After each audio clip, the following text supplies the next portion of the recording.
Hello दोस्तों, मैं हूं आपका दोस्त एडवोकेट शिवेंद्र प्रताप सिंह। आज हम बात करेंगे एंटी सेपेक्टिक बेल कब तक के लिए होती है, या ये कह लीजिए कि अगर कोई अपराध होता है और एफआईआर में किसी भी अभियुक्त का जिसका भी नाम रहता है, तत्काल ये सोचता है कि मैं कितनी जल्दी बेल करवा लूं। तो अब एफआईआर में जो घटनाएं होती हैं, एफआईआर में जो बातें लिखी होती है, जो एफआईआर में धाराएं होती है, वो दो तरह की होती है।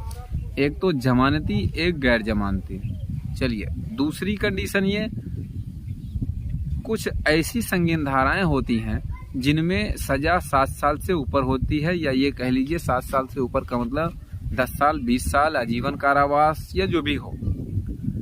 और कुछ धाराएं होती हैं जो 7 साल से कम सजा की होती है। 7 साल से कम की सजा है तो कोई टेंशन नहीं, आपको बेल बड़ी आसानी से मिल जाती है। लेकिन अगर सजाएं 7 साल से ज्यादा हो, सजा किसी भी धारा में, कई धाराएं लगी होती हैं एफआईआर में, उसमें अब कंडीशन क्या बनती है कि भाई अब गिरफ्तार हो जाएगा आदमी, पुलिस तुरंत पकड़ेगी, ढूंढेगी और पकड़ी कि गिरफ्तार करके जेल भेज देती है। तो उसके पहले आदमी क्या करता है कि एंटीसेपेटिक बेल ले ले।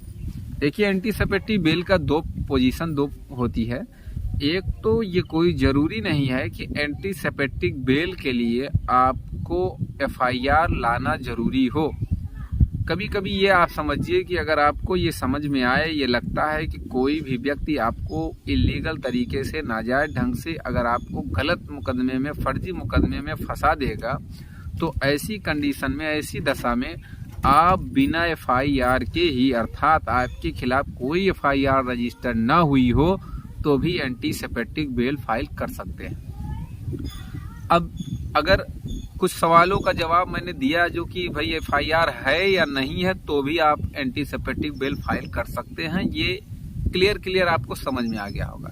दूसरी कंडीशन, अगर आपके पास एफआईआर की कॉपी है तो भी आप एंटीसेपेटिक बेल फाइल कर सकते हैं। अब एंटीसेपेटिक बेल फाइल करने से क्या है कि आप ये समझ लीजिए कि अगर एफआईआर की कॉपी नहीं है तो हो सकता है डिस्पोज हो जाए, रिजेक्ट हो जाए आपका बेल एप्लीकेशन, ये कह के कि भाई हो ठीक है, देखेंगे, एंटरटेन करेंगे, जब एफआईआर हो जाएगी आपके खिलाफ तो वो मुकदमा ऐसे ही पड़ा रह जाए। लेकिन अगर आपके पास एफआईआर की कॉपी है तो 100% उस पर सुनवाई होगी।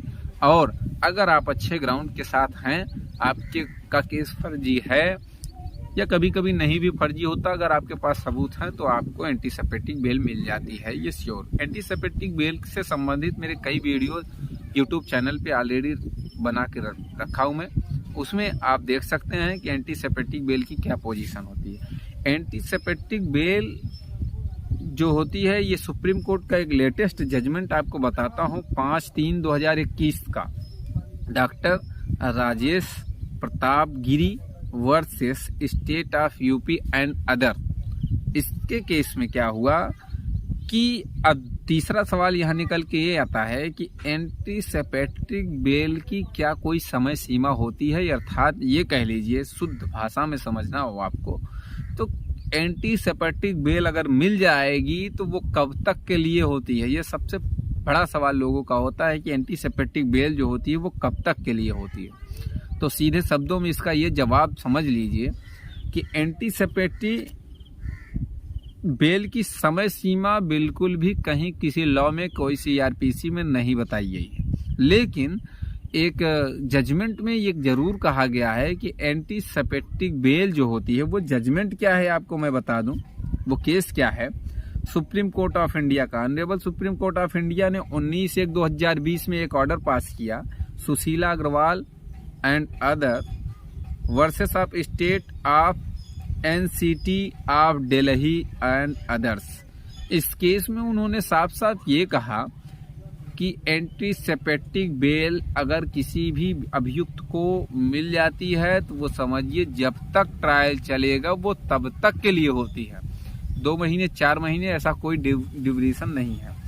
अब एंटीसेपेटिक बेल के बारे में एक तथ्य और आप समझ लीजिए कि एंटीसेपेटिक बेल ये लॉ स्टूडेंट के लिए भी है, जो तैयारी वाले स्टूडेंट हैं उनके लिए भी है, हमारे जूनियर अधिवक्ता बंधुओं के लिए भी है।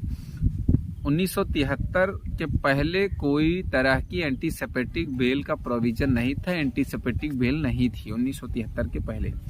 ये लॉ कमीशन की 41वीं रिपोर्ट की सिफारिश में इसको जोड़ने के लिए सिफारिश की गई। धारा 429 CRPC, इसमें सिर्फ और सिर्फ जो इसका ज्यूरिडिक्शन होता है वो लोअर कोर्ट को नहीं होता है। एंटी सेपेटिक बेल का जो ज्यूरिडिक्शन होता है वो सिर्फ और सिर्फ सेशन और हाई कोर्ट को ही होता है। अब चौथा सवाल यहाँ निकल के क्या आता है कि एंटी सेपेटिक बेल फाइल कहाँ करते हैं।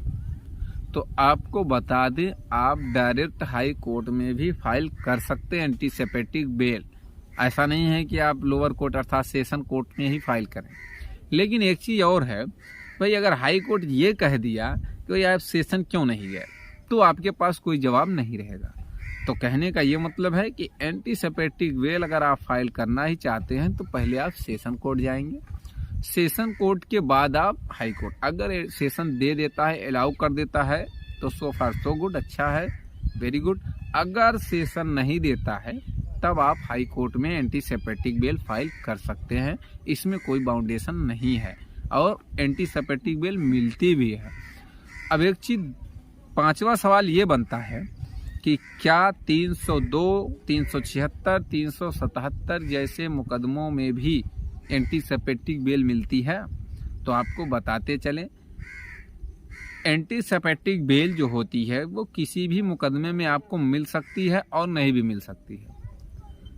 अब वो है ये क्या कि भाई आपके पास क्या ग्राउंड है, उसके अकॉर्डिंग सोचा जाएगा कि आपका केस कैसे है। कोई वकील ये कह दे हाँ मिल जाएगी या कोई कह दे नहीं मिलेगी, तो भाई ये कोई बात नहीं है। ना मिलने की कंडीशन भी है, वो छठवां प्रश्न आपका है।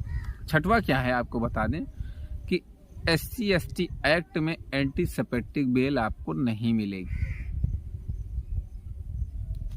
तो मेरे ख्याल से एकदम शुद्ध हिंदी भाषा में आपको सरल शब्दों में मैंने बता दिया एंटी सेपेटिक बेल से जुड़ी तमाम रोचक बातों का, जजमेंट के साथ, ऑर्डर के साथ, ऑनरेबल सुप्रीम कोर्ट के जजमेंट के साथ बता दिया। अब इसमें कोई डाउट नहीं है। अगर डाउट होगा तो आप कमेंट करके ज़रूर बताइएगा, और अगर किसी भी परेशानी में आप फंसे हैं तो ज़रूर दिए गए नंबरों पे आप फ़ोन करके बात कर सकते हैं। फ्री ऑफ कास्ट, बिल्कुल कोई भी चार्ज नहीं लिया जाता है डिस्कशन का। उम्मीद करता हूँ, आशा करता हूँ आज की जानकारी आपको बेहद पसंद आई होगी। अगर पसंद आई तो वीडियो को लाइक करिए, शेयर करिए। यूट्यूब चैनल SP 72 कानून प्रयागराज को जरूर सब्सक्राइब